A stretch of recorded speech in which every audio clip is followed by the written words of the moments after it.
Chapter 6, Setting the Scene. List. Definitions. WIP, work in progress. This describes the project you're working on, started but not finished. It can be a novel, a poem, a short story, any creative thing. This is where my inner accountant shines. I create my scene list in a spreadsheet. If you are a crazy person and don't adore spreadsheets for the magical tool they are, I understand some people work well with Scrivener, where you can put in a description of the scene as the title. Making a list in Word works for others. Either way, an extreme planner should make a list. It really helps. Why does it help? I am so glad you asked. I shall delight in telling you. When you have limited time to write each day, as most of us do, you will want to maximize that time the best way you can. If you have a comprehensive scene list written out while you're writing in a scene, you know where the scene needs to end up to be ready for the next scene. Remember that synopsis you wrote? Pull that out. Read it once again to ensure it still flows and makes sense. You might have thought of some refinements since you created it. Add those in. Now, I take my synopsis and create a blow-by-blow list of scenes. Each scene has a basic description of what happens. For instance, my opening scene is Orla gives her chief a prophecy of an incoming Norman invasion. He doesn't believe her. This sets scene, which characters are present, and a basic conflict within the scene. That's it. Scene 1 described. Go through your synopsis to write scene after scene. The reason I love the spreadsheet is because it's easy to insert/delete lines to shift things around if they make better sense to the story flow. I will expand my storyline as I get deeper into the details of the plot and add to my synopsis as I go.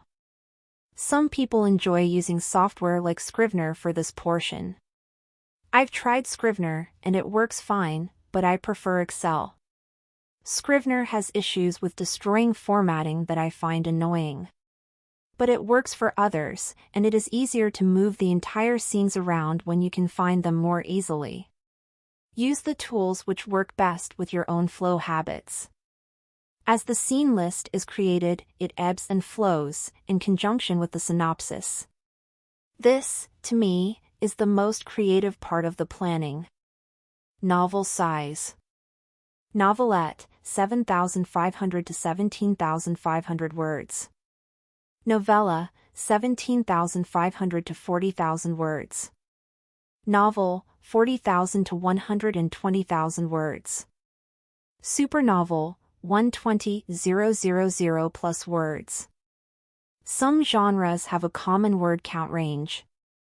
These are the standard ranges you most often see bandied around for adult commercial and literary fiction. Below 70,000, too short.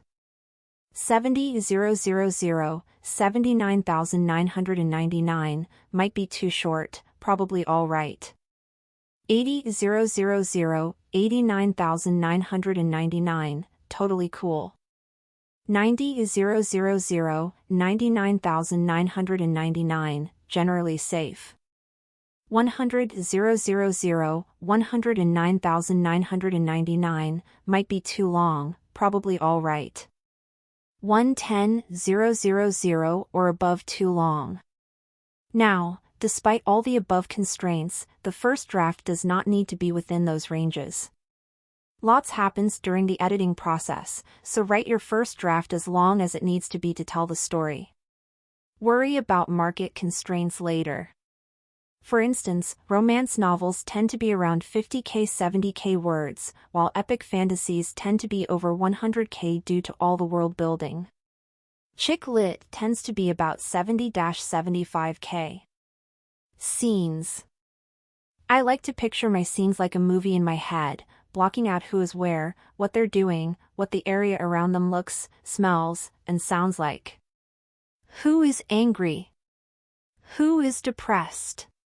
What weapons are coming at the main character's back? Why are there chickens? Who brought the muffins? Essential elements. Conflict, easy lives are boring. Give us war, anger, disaster, strife, arguments. This makes for intriguing storylines. Story arc, your story should have a beginning, middle, an end, and a growth along that curve. Character arc, so should your main characters. The ending personality should have learned something along the way. Character-driven elements, in-depth characters with internal conflicts and inner growth.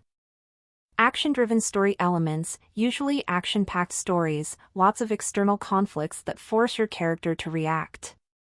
Subplots, side jobs, such as the supporting character's love pursuit, the main character's problem with their second son, or the annoying landlord in the background. They add color and depth to the story. Also, in real life, nothing happens in a vacuum. Every person has a multitude of stresses pulling them in all directions. Think of your personal stressors, such as work, school, family, societal expectations, finances, ideals. Each one of those pulls on you, and is your own personal subplot. Theme, a basic premise behind the story, for example, betrayal, love, mystery, death, renewal, isolation, jealousy, lust, power, survival, spirituality, etc. Tone, a horror story will have a very different tone from a cozy mystery, even though they both deal with a crime. Pacing, try to balance these three main elements. O dialogue, too much is exhausting. O action, again, exhausting. Needs rest between. O narrative, too much is boring. A secret, keeping your synopsis up to date will be a boon later, when an agent asks for a synopsis of your story. I add a timeline to my scene list, again, on a spreadsheet, because I love spreadsheets. They are my precious. You can also use the spreadsheet to keep track of your themes and subplots. Scene exercise, write a list of your 3 highest conflict scenes. I have brief descriptions of my scenes, details such as whose point of view the scene is in, as well as where and when it is. After I get the scenes listed out, I spend time rearranging them, balancing character point of views, action, and the high-energy scenes versus low-energy scenes. Then I color code them. I highlight the highest conflict scenes in red, those that represent the 3 climaxes in the 3-act structure. Then I do the next highest in orange, and lower conflict scenes in yellow. The rest/recover scenes get green. Again, this provides a visual way of judging the pace of your novel. I also keep a running total of my word count. I enter my cumulative word count every day, easily seen in a Word document, and it calculates what that day's count is and then the weekly count. I set myself a 2,000 word a day minimum and usually make it. Sometimes not, but I don't beat myself up about it. If I make my weekly goal, I'm happy. Remember that this scene list is a guide, not a jail. It is designed to help keep you on a path, but that path is not a highway. It's a rambling forest path with side paths and places where you might have to forge your own way. It's organic, malleable, and to be used as a tool, not a mandate. Scene list exercise, expand your scene list to include subplots and bridge scenes between the high conflict scenes. I end up with about 70 to 80 scenes for an 80,000 word manuscript.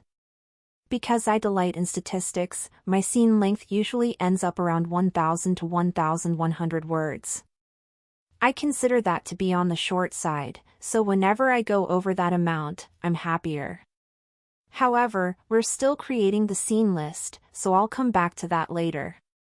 If you are writing the manuscript from more than one point of view, I add a column to my spreadsheet indicating POV, so I can visually see if the distribution is too overbalanced. This was critical in my latest WIP, Taming of the Few. I have no less than 6 point of view protagonists. This prospect, once I conceived of it, scared the hell out of me. But with my handy-dandy spreadsheet, it worked out in the end. I hope. See more extreme planning. It hasn't been published yet as of this writing, so whether it worked or not is yet to be determined.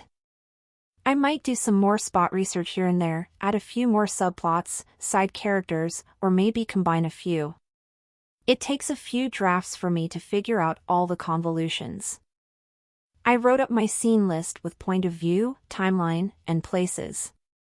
First were the scenes, then I placed them via a map. Then I researched the dates the background historical events took place, to make sure I anchored my pivotal scenes around these events. I also had to make sure the dates worked with the places, i.e., if I'm in Ballino one day, I can't be in Evan-Maka the next because my main character is a 65-year-old grandmother and can't travel 50 miles in a day. Maybe 3 days, even with a fresh horse. The whole book will take place during a month, from mid-January to mid-February, 1177 CE. I had 70 scenes listed at first. That number is not set in stone, of course. I'll add scenes, combine them, and expand the basic plot. It's so much easier writing a scene list with a good 3-page synopsis to work from. I have 2 points of view in this novel. The main character, Orla, and her adult grandson, Declan. I listed all her scenes first, then all his. I then interspersed them appropriately for how it made the most sense. And for maximum tension. It's like shuffling cards. Especially for when he gets offered as sacrifice to the Norse gods. And I have a gift for my patient readers at the end. This is the first book in the series where we get a peek into the world of the fairies. In the end, someone actually travels there and sees what's to be their home for the rest of their days. That will be fun to describe, and that fun will be my own reward for getting to the end of the first draft. Each subsequent book will take place more and more inside the fairy world. This step took me only about an hour and a half to do. However, if I hadn't had my synopsis and character list already set, I have no idea how long it would be. Much longer. My next step will be to actually, finally, start writing the story. I start with Chapter 1, Page 1. I've written the first couple of lines, as I dreamt of them the other night. That's when I knew I needed to start writing the book soon, or the scenes would start bubbling up in my mind and disperse before I got them all down.